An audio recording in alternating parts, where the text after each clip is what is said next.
Bueno, aquí tenemos la práctica número uno, el montaje de un circuito con activación de un ventilador. Como podemos ver, aquí tenemos la batería, la resistencia variable de 10K, los dos transistores PNP, un transistor NPN y el respectivo motor. ¿Vale? Aquí nos dice la práctica que al nosotros ponerle fuego al NTC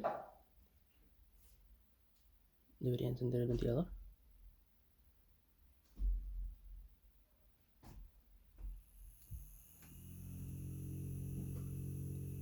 Ahí está. Y cuando el NTC deja de recibir calor, el circuito se apaga.